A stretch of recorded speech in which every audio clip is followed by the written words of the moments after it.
Star Trek Picard's 5th episode of the 3rd season featured the return of Ro Laren, played by Michelle Forbes, who is a recurring character in the 5th through 7th seasons of Star Trek The Next Generation.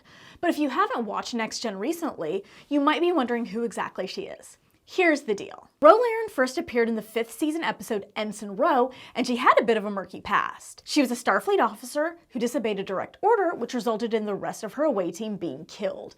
She was court-martialed and sentenced to prison. Yes, even in Star Trek, there's still prison. After a few years, Ro Laren was reinstated for a new mission to help the Enterprise D locate Bajoran terrorists.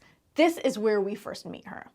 In her first scene, Commander Riker orders Ensign Ro to take off her Bajoran earring because it violates the uniform dress code. Picard isn't much happier to have her on board, considering her record. But it turns out Ensign Ro has her own agenda aboard the Enterprise. She's under secret orders from the Admiral who assigned her to the mission. With the encouragement of Guinan, who calls her a friend, she comes forward and reveals the truth to Picard. My job was to give Orta an incentive. What kind of incentive? One that you couldn't offer?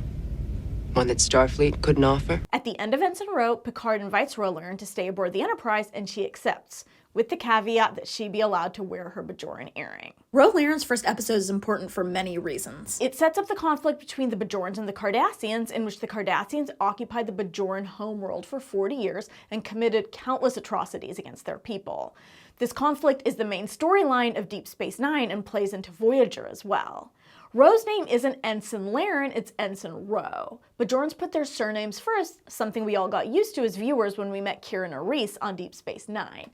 Incidentally, Michelle Forbes was initially intended to make the jump to that show, but when she turned producers down, they created the new character of Major Kira. But you may have noticed that Nerys and Ensign Ro have some similarities, and it turns out there's a good reason for that. Michelle Forbes was a recurring guest star on Star Trek The Next Generation, appearing in 8 episodes over seasons 5, 6, and 7. In the penultimate episode of the 7th season, called Preemptive Strike, she returned to the Enterprise on a special mission to infiltrate the Maki. Now, the Maki are important for both Deep Space Nine and Voyager. Basically, when the Federation and the Cardassians signed a peace treaty, they created a demilitarized zone between their borders. There were both Federation citizens and Cardassian citizens living in this area.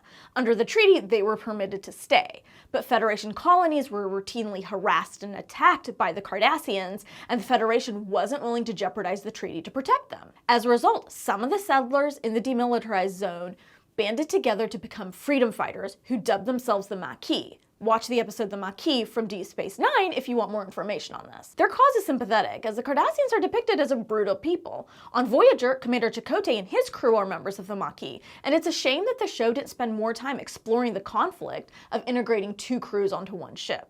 Now, back to Preemptive Strike. Ro Laren is sent on a mission to infiltrate the Maki, and she's reluctant. But she accepts because she wants to show Captain Picard that his faith and trust in her haven't been misplaced. She ends up sympathizing with the Maki and turning against Starfleet to join them. Her final scene is in a shuttle with Will Riker, and it's clear she's very conflicted. She actually asks Will to tell Jean-Luc that she's sorry. She tells Will that it's been a long time since she feels like she belonged anywhere.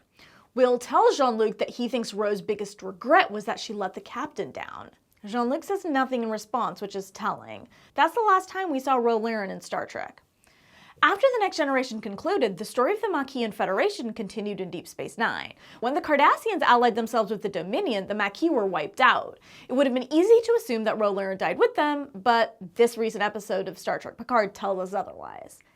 And that is the story of Ro Laren.